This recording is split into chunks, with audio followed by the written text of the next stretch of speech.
हाउदी द्वारा किया गया अमेरिकी शिप पर अटैक। ऐसा क्या हुआ कि हाउदी को अटैक करना पड़ा और अब क्या करेगा अमेरिका? आइए जानते हैं। Ladies and gentleman, boys and girls, मैं हूं आपका दोस्त, host, educator, mentor Sanghi sir, और आप सभी का स्वागत है रीच यूपीएससी पर। जो इमेज आप देख पा रहे हैं मेरे पीछे, यह हाउदीज की इमेज है, जो कि पिछले 2-3 महीनों से सुर्खियों में है, जब से इजराइल और हमास का युद्ध चल रहा है, या ऐसा कहा जाए लड़ाई या टिफ चल रही है। ये हाउदीज जो हैं, ये यमन में रहते हैं या यमन से ओरिजिनेटेड है। तो आज हम ये इसलिए डिस्कस कर रहे हैं क्योंकि आज ही यूएस प्रेसिडेंट और यूएस नेवी द्वारा वार्निंग्स दिए जाने के बावजूद हाउदीज ने उन शिप्स पे अटैक करा है जो कि रेड सी के जरिए मेडिटेरेनियन सी में जा रहे थे।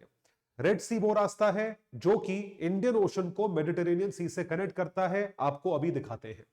तो देख सकते हैं, Houthis claim hit on cargo ship in Red Sea. और कार्गो शिप भी किसी भी देश की नहीं, कार्गो शिप भी यूएस की अटैक हुई है। बट यूएस ऑफिशियल से इसकी ड्रोन जो है वो मिस हो गया। मतलब जिस ड्रोन में बारूद भरा हुआ था, जो बॉम्ब फटा है, वो मिस हो गया। यूएस शिप को कुछ डैमेज नहीं हुआ, लेकिन उन्होंने अटैक करने की कोशिश करी। हाउदी रिबेल्स हैव डिक्लेयर्ड वॉर। भाई, जब आप अटैक करते हो तो एक तरीके से युद्ध का ऐलान हो चुका होता है, चाहे डैमेज हुआ हो या ना हुआ हो। सबसे पहले जानेंगे हाउदी होते कौन है। हाउदी जो है वो शिया जैदी सेक्ट को बिलोंग करने वाले या फॉलो करने वाले लोग होते हैं।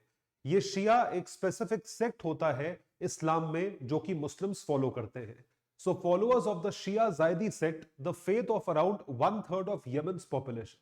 मैं आपको यह बता दूं, यमन एक देश पड़ता है गल्फ में। तो गल्फ कोऑपरेशन काउंसिल या गल्फ कंट्रीज में से एक देश, जहां सऊदी अरेबिया है, उसी के नीचे यमन पड़ता है। आप देख सकते हैं, ये सऊदी अरेबिया है, और ये जो नीचे वाला जो देश है, this entire country is called Yemen. Yemen जो है, जैसा आप देख सकते हैं, ये जो पूरा पोर्शन है रेड सी का, इस रेड सी के बिल्कुल ऊपर पड़ता है।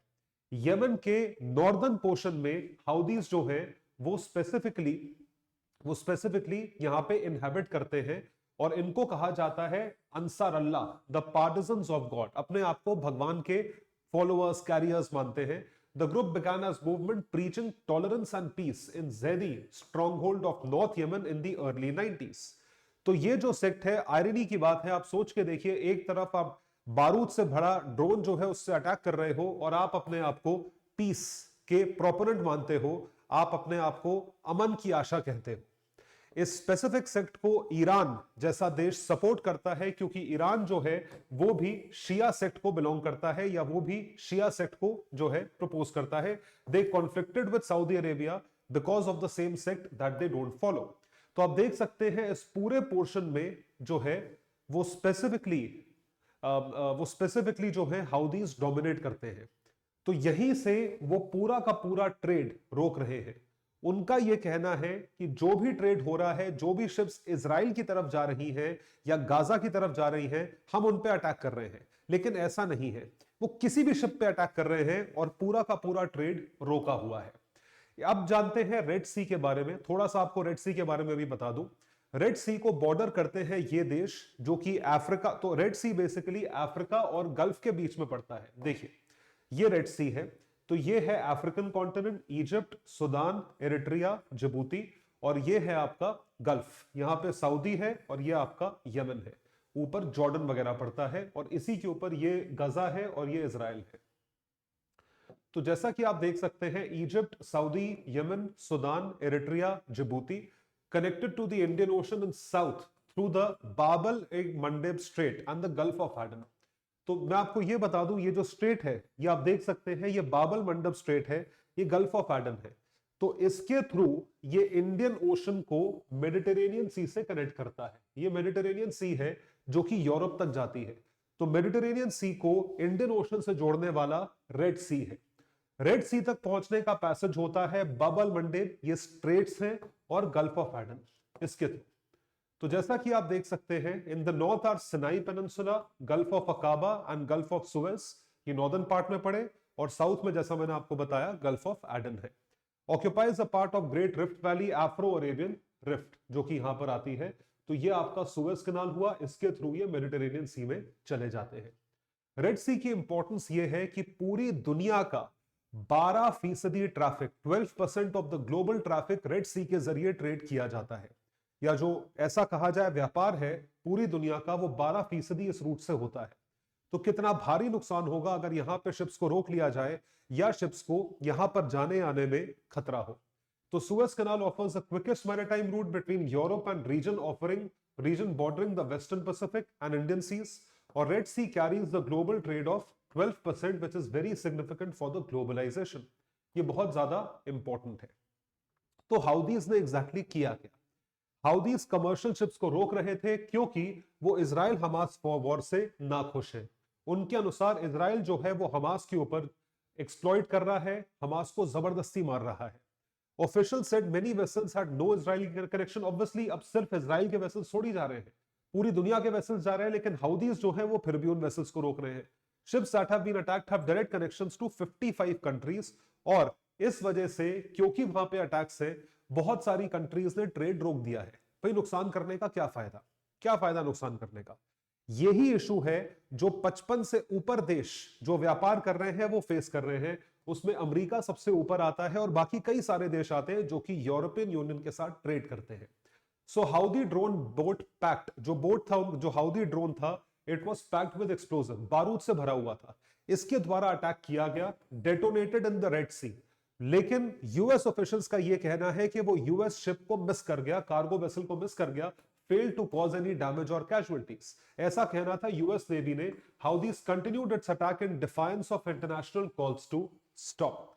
इनको बोला गया आपको रुकना है, लेकिन फिर भी नहीं रुके, और ये तो अटैक मिस हुआ, लेकिन एक तरीके से जंग का ऐलान हाउदीज ने ही किया है।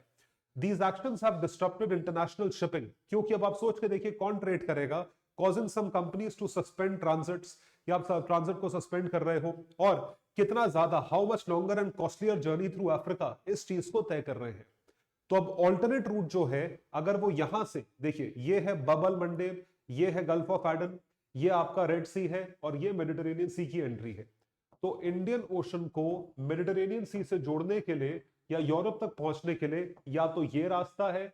अब ये रास्ता क्योंकि बंद है, क्योंकि यहां पे अटैक हो रहा है, इस वजह से अब जो है आपको केप ऑफ गुड होप के जरिए रॉटरडैम जाना पड़ेगा, जिस रास्ते से वास्को ड गामा भारत आए थे। तो ये देखिए, ये पोर्चुगल है, तो वास्को ड गामा ऐसे भारत आए थे। तो अब हमें भी इसी तरीके से ट्रेड करना पड़ेगा यूरोपियन यूनियन के साथ, क्योंकि ये पूरा रास्ता एक तरीके से बंद है या यहां पे नुकसान ज्यादा है। इस वजह से गुड्स की कॉस्ट और बढ़ जाएगी। तो हम कहते हैं इन्फ्लेशन बहुत है, इन्फ्लेशन बहुत है। अब आप सोच के देखिए, आप इतना लंबा रास्ता तय करेंगे तो इन्फ्लेशन और कितना होगा। अब सवाल उठता है कि यूएस की दी गई वार्निंग को इग्नोर किया गया है, तो यूएस इस मुद्दे को किस तरीके से देखेगा और किस तरीके से इस पर रिस्पॉन्ड करेगा।